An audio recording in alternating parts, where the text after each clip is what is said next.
Hi. Hi, everybody. My name is Neil Bouaouni. I'm from France. I'm from LVMH. I will introduce the company for those who don't know it.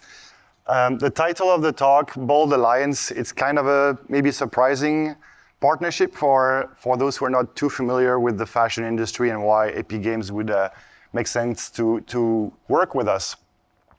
And yeah, funny story, actually, when I landed a couple of days ago, I have to go through the border, the passport control, because I'm French, so I have to explain why I'm coming to the US, and the guy is like, why are you here? It's for business, why are you coming? Where do you work? So I work in that luxury company, and I come from the Epic Games convention, and the guy is just, what are you talking about? Why is that making sense at all? So I dedicate the presentation to that border control officer. Let me explain a bit more what LVMH is about. I'll just show you this video.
So not a single CGI shot in all of this, so maybe you're even more curious now. So LVMH stands for Louis Vuitton, Moet Hennessy. You've probably heard of Louis Vuitton. Moet is a brand of champagne, Hennessy is a brand of cognac, and those were the first companies that came together when there was the group was created more than 50 years ago. So we do a lot of different products, and you'll see how this has an impact on when we try to do things digital. There is a huge variety of products. We'll talk about a few of those in detail. And the other activities is actually crazy. It's 70 brands all over the world. I'll introduce some of the core values, and the place of innovation in all of this is super interesting. I think we are a very traditional business, fashion in general, and luxury even more. But innovation has always been at heart of everything that we do. Veuve Clicquot, the bottles with the orange sticker on the left, she was the woman who actually invented how to make clear champagne. That was more than 200 years ago.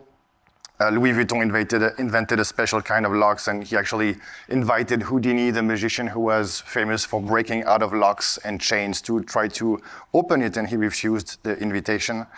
The watch is from Bulgari, the Octo Finissimo, which is multiple awards for the thinnest mechanical watch in the world. So this is our heritage of innovation, some stuff with Sephora as well. And so this is what we're trying to keep on having, this spirit of innovation inside of the group.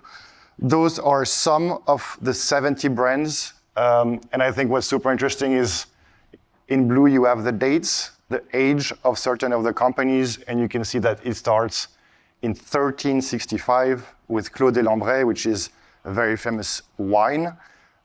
So that's a massive heritage. This brings a lot of challenge on all the diversity of brand image and all the stories that we want to tell visually when we create content, this is extremely diverse, which is a great challenge.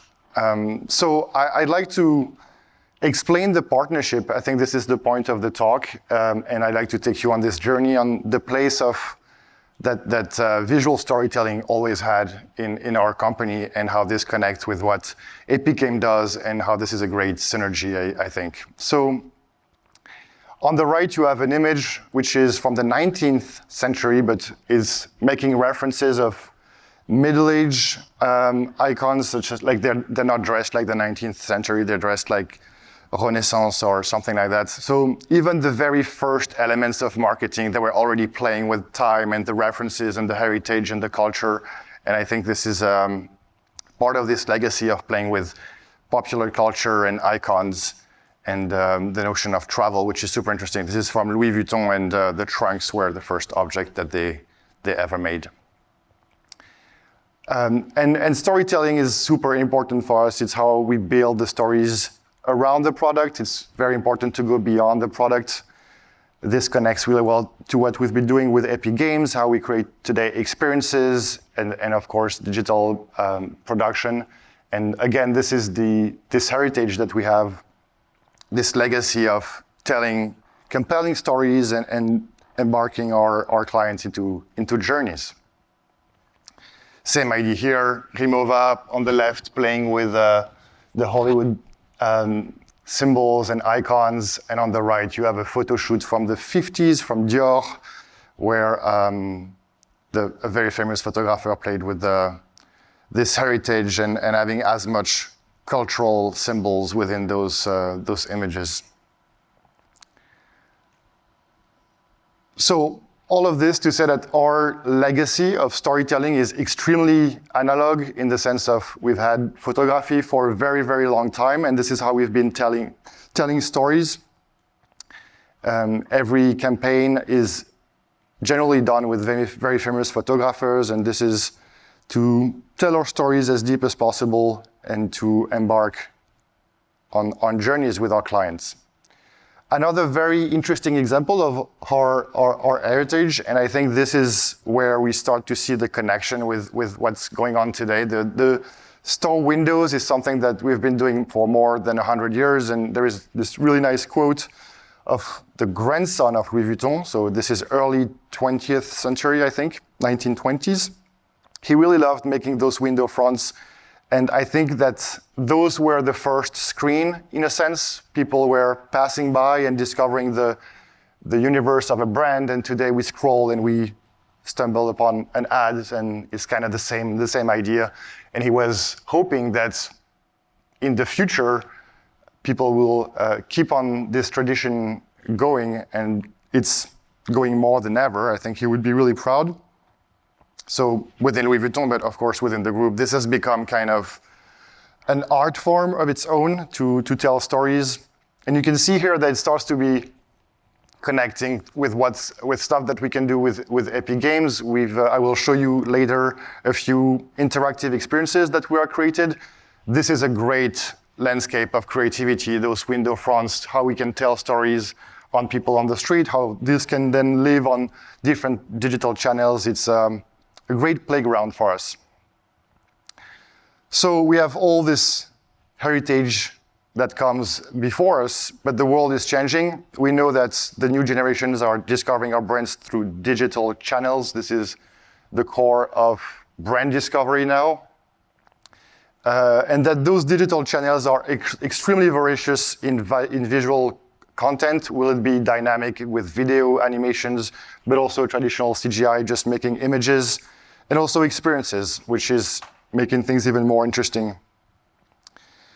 So everything comes together with what technology can offer, what Epic Game can offer, to try to solve those challenges and approach this changing world around us.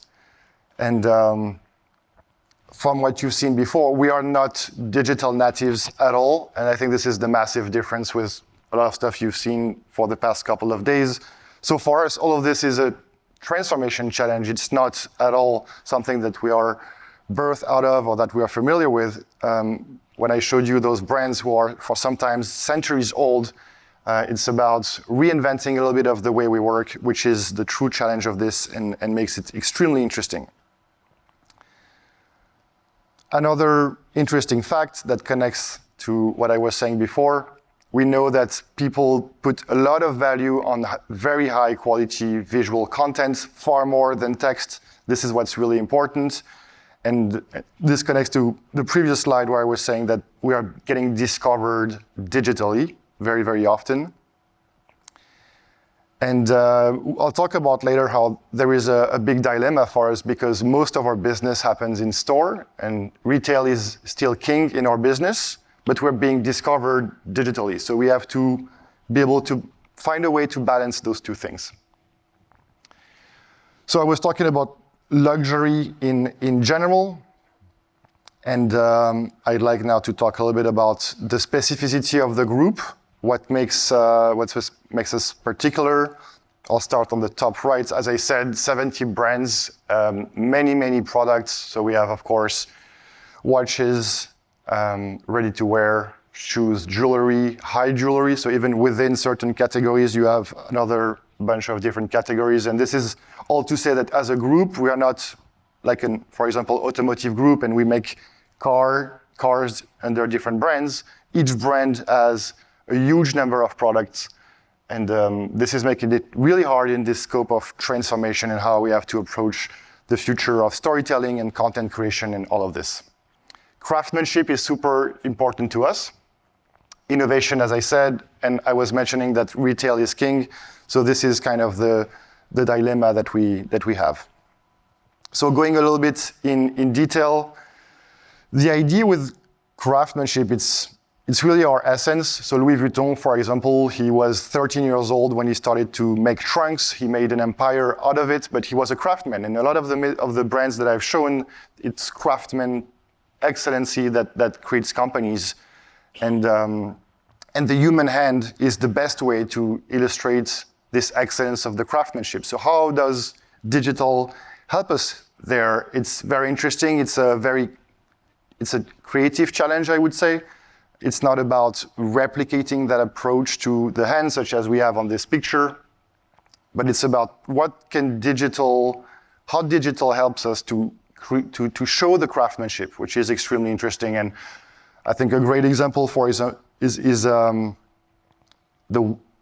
often we see watches being completely exploded, and we see all the elements, and this is notions. I don't have a video here. I didn't find one in time, but it's an approach to, we're able to show the craftsmanship, but we're not trying to replicate something that we could do with a picture. We are using digital and 3D to show something under a different light and to really leverage something new, not only replicating something that was being done before. It's not a replacement of something, it's a new vision to trying to illustrate our heritage.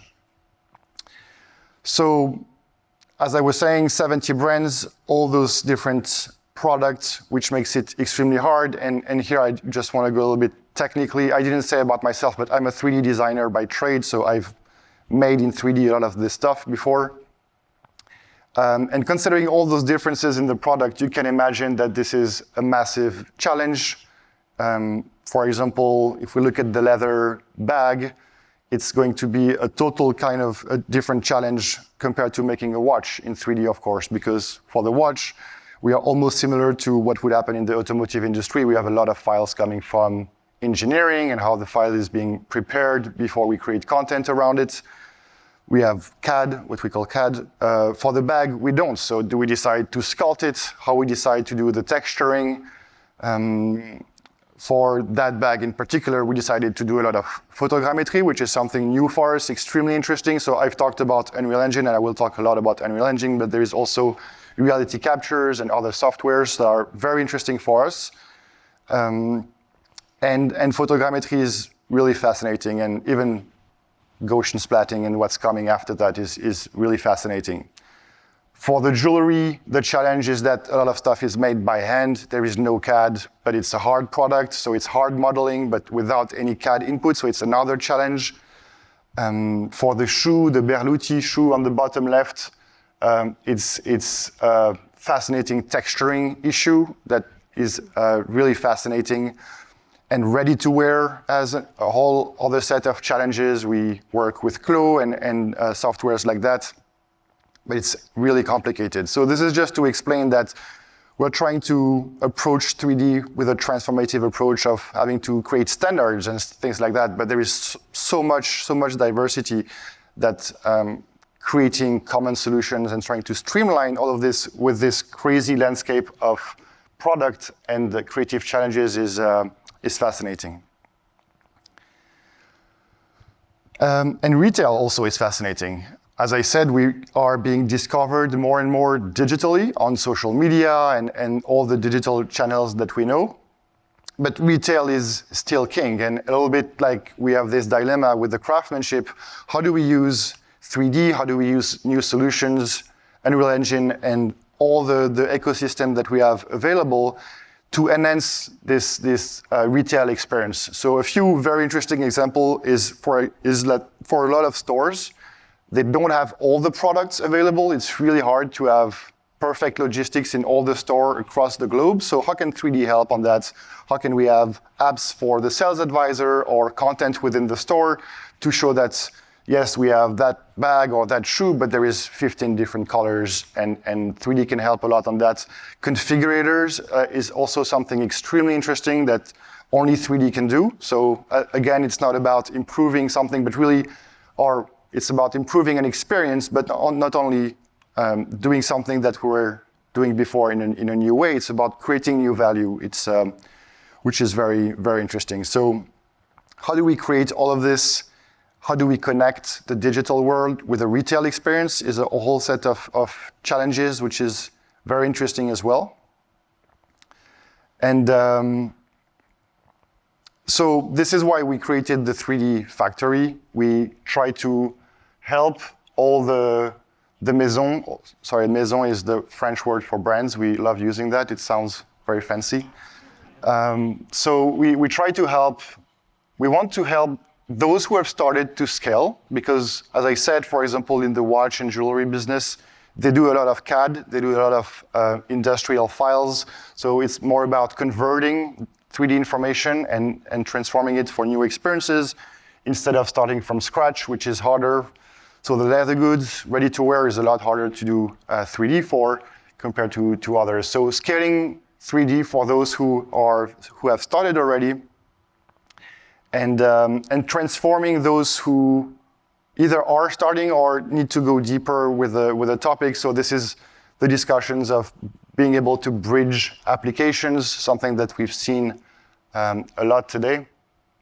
And the day before, it's very interesting that when we start to connect those applications, we see the infrastructure, the content pipelines, and this is the transformation. And it's really, really hard for us. As I said, on one side, because we have a very analog legacy, very traditional. On the other side, it's really fascinating because it's about change management and how we are able to help the brands to navigate that shift of paradigm. What we are trying to build is really change management for those who know what it is, which means it's about talent and people a lot more than just technology. So it's really making it something fascinating. And inspire is because we still need to convince people. So in the same way that I think people in an event like this one might not understand why there is a connection with fashion. People in fashion might not understand why there is a connection with a gaming engine or a gaming company. So we still have to evangelize and convince people. It's very interesting to, we have a lot of impact with 3D, so it's not that hard. It's just a matter of educating people and being patient enough to tell those stories. All we want is business impact, and it's not really hard in 2024 to show that 3D can have business impact. So it's important, and this is our 3 pillars, how we want to help the brands. So this is the context for the partnership, and this is why we have decided to partner. We are entering the 2nd year of this partnership. We started more than a year ago. So we have to bring innovation to the maison, and we have to help the maison to balance their heritage with what is waiting for us ahead. So it's about building those use cases and showing that 3D can really help them. And I think the configurator, for example, is something really great because it's one of those examples that shows that you cannot do it without the 3D, and clients are definitely asking for it. So impactful use cases to inspire and bolster our brands. Pushing the boundaries, to use 3Ds, this is trying to elevate the experiences of our clients and being able to tell more stories. You've seen in the beginning that telling stories is really the core of what we do. And we are convinced, and we have to convince that this new medium that we have available and all the tool sets with it are ideal for us to keep on doing this. Inspiring, I've covered this before.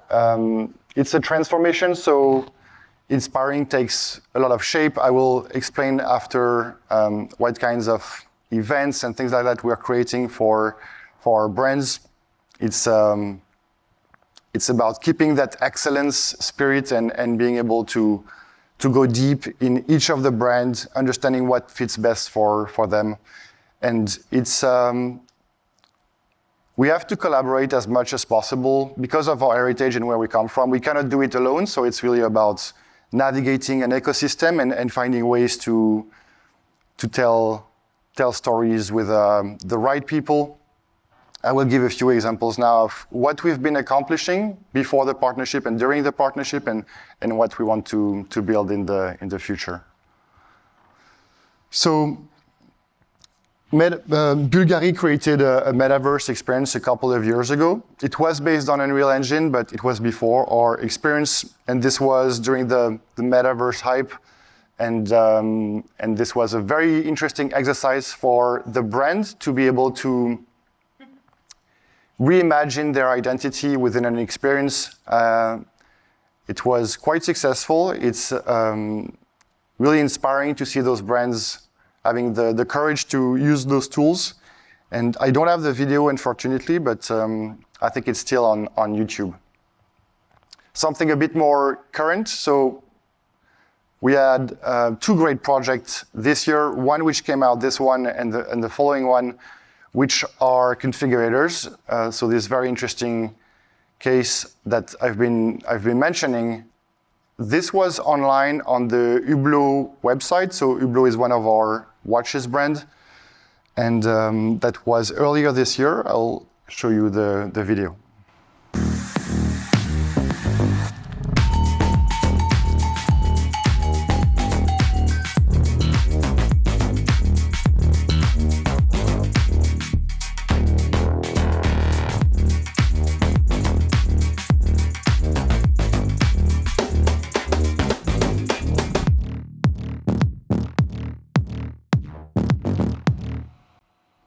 So this was pixel streaming done by Hublot, a pixel streaming project done by a small company out of France called Society, and a great collaboration with Epic Games. It was quite a challenge, very interesting to use pixel streaming as a way to stay device agnostic for the brands and try to be as qualitative as possible and to push the boundaries. Another topic on Unreal Engine, which is not live yet, so I cannot show you much more than this. It's another configurator. What's very interesting is that this one is on-premise, so this is going to be an experience in stores that is going to happen later this year, and the one before, of course, pixel streaming was online. And it's very interesting when we create those experiences to realize that we can interconnect what's online and what's on-premise. So for example, Hublot is thinking of going in store with that experience, and Fendi might consider to go online. And how building those environments in Unreal Engine is interchangeable and can have live in multiple spaces. This is one of the experiences that I was thinking of when we talk about enhancing the retail experience. Those products are extremely high-end. And they cannot have each of the product in each one of their store because they have hundreds of stores, more than 100 stores in the world. And but they still want their clients who come in their store to see the product, so this will be on a massive screen. It has a lot of very complicated product with a lot of, there's a few which are made of fur, so crazy hair simulation. And we had a great time with the Epic team trying to push the boundaries and trying to understand the tool. It's really interesting how with some of the brands, even though they're just starting, we are really quickly on very challenging topic because they want to have as good as possible qualities and experiences. So doing real-time chaos sim with a lot of hair and things like that is extremely interesting. Something a bit more technical and probably one of the most advanced of the maison of the group. So Telios is not a brand actually; it's a company inside of the group, and they are a development company for eyewear. So they create the eyewear for all the many brands of the group. So for Celine and Bulgari, Dior, Louis Vuitton, all of those. And they have one of the most advanced pipelines that we have in the group, meaning that they are able to go from PLM all the way to creation of content. So PLM is product lifecycle management. It's where the industrial data lives when it comes out of engineering. So it could be to retrieve a certain number of elements of a new pair of glasses or do a new variation of an existing product. They do a lot of parametric modeling in Rhino. And then they created automation between Autodesk Maya and Unreal Engine in Python. I forgot another software there is they use Pixies as well for UV and automation of UV layout. And of course their texturing and their output. So they export images for design validation, but also for e-commerce and marketing content. They create digital twins that are reusable as GLB and other formats for online 3D viewers, for the e-coms of the brand, and also for virtual try-on, which is something quite popular. So going back to how we build that partnership and how we help the Maison, something really important for us is to build the communities. It's kind of a dilemma that we have in a group like this is that we are a group, but Maisons are still competing between each other because we have multiple Maisons who do leather goods, for example. We have multiple Maisons who do perfumes, etc.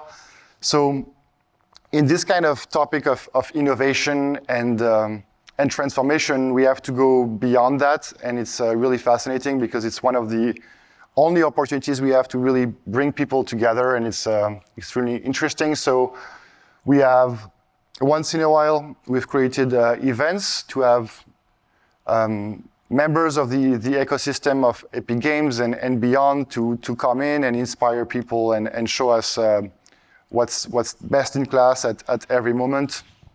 And this topic is very important for us. As I said, we come from a tradition of excellence and craftsmanship, and we really quickly realized that transformation will require a lot of digital craftsmanship, that we cannot do it alone. So it's about finding the right people, finding the right talent, and depending on the maturity of the maison, some maisons are able to build teams in-house, but a lot are not able to do it. So I mentioned the mega grants, but of course it goes beyond that. It can be individual talents or existing companies who can provide services, and it's really important for us because we cannot do it alone, and we respect excellence as much as we try to have it ourselves. And things move extremely fast. I was talking about photogrammetry before, and I'm not even going to go in the AI topics, but it's kind of crazy to try to navigate all of this. So this is kind of an invitation to connect. And this is definitely the reason of our presence, my presence here today is trying to build synergies and connect and get introduced to as many excellent actors in the ecosystem as possible. So we have to work together, but one size doesn't fit all. This goes back to what I was explaining about the diversity of all the product that we have to create. Each of the product has very complicated challenges. We've talked really briefly, but there is a lot of CAD information in certain topics, so we have a lot of investigation we're doing for CAD conversion, and which is something that, for example, automotive do a lot, and other businesses from industrial sides. And at the same time, we also have to figure out how to do a crazy leather bag with photogrammetry. So this is fascinating, trying to find the balance between collaboration and particularity, I would say. This is an example of one of the photogrammetry things that we've been doing recently. You can see what's really interesting. Trying to do a bag like this with traditional texturing and UV is very complicated because the people with whom we work in the companies will spot on the details really quickly. They know their product really well. They are extremely proud of their craft. And this is one of the huge challenges that comes with this transformation topic of coming from analog, coming from craftsmanship, and trying to build digital content.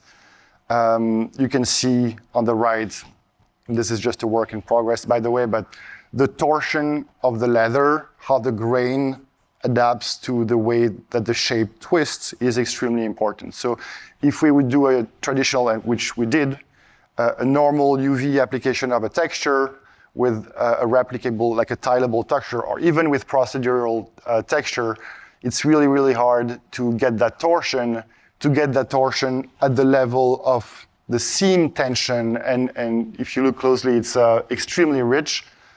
And of course, the golden chain cannot be photogrammetry. So we have to think of hybrid model pipelines, which is extremely interesting, where we do CAD retrieval for the chain, for the gold part. And so we use product lifecycle management and all the PLM topic for a part of the product, but not for the rest. And this is something that works for leather goods, but it's also the same for shoes. For example, we have extremely complicated shoes with very complex fabrics. Actually, even if the fabric is not that complicated, just the topic of seams and stitching is extremely interesting. The compression of materials, it's the last mile of quality that really totally changes the perceived quality. And perceived quality is this fascinating topic that you could show two bags to people who are not technical at all, and not even from the brand. It would feel fake, even if they could not explain to you what it is that they don't like. Perceived quality, which is a term coming from, I've used that term a lot in automotive before, it's extremely interesting. So this is something very emotional, the relationship between the perception of product and this excellence that we want to have. And again, coming to something like photogrammetry, or even now like Gaussian splatting plus AI on top of it, like to optimize and train models to do this better and better and better, is impossible to do it on our own. So it's always about finding the right partners, about digitalization, but also visualization. So we have bags like that in pipelines with Unreal Engine once the product is digitalized, and to be able to create lots of content with virtual scenes and things like that.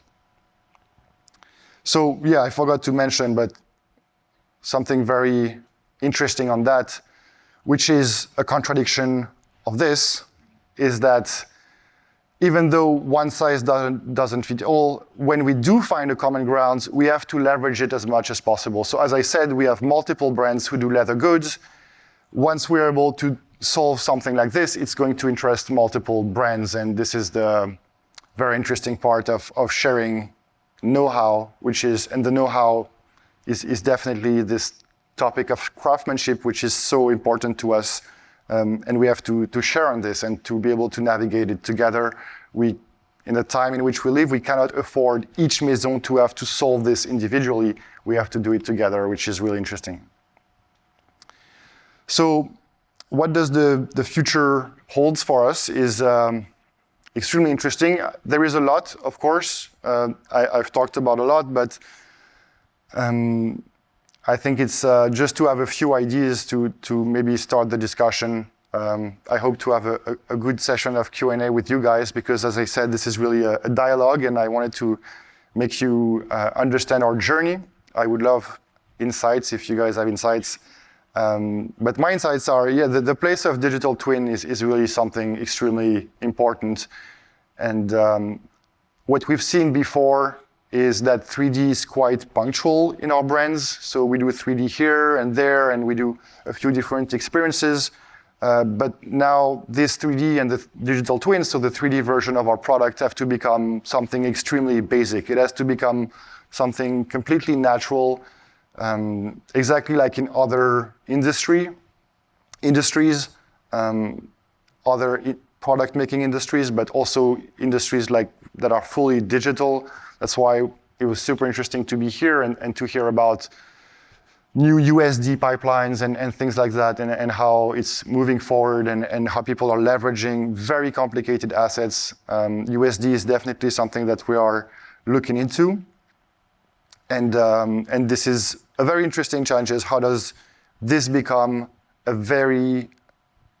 something so casual that we don't even think of it. And this is really huge for our company.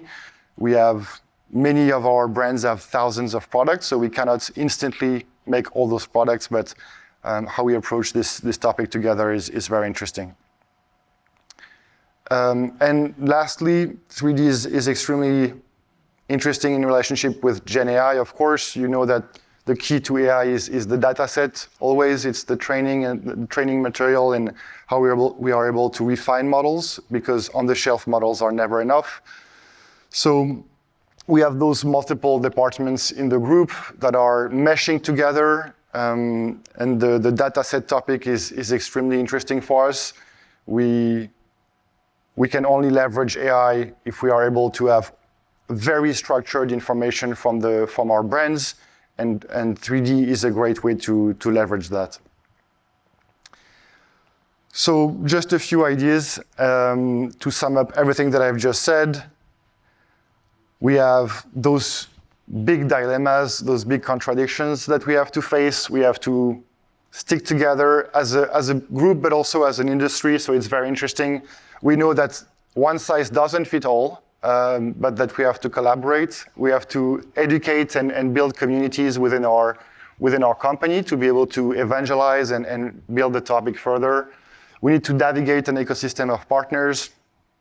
And on the last, this idea of the digital twin becoming extremely common, and the relationship between 3D and AI. Those are the things that we are working on, and that we would love to talk about.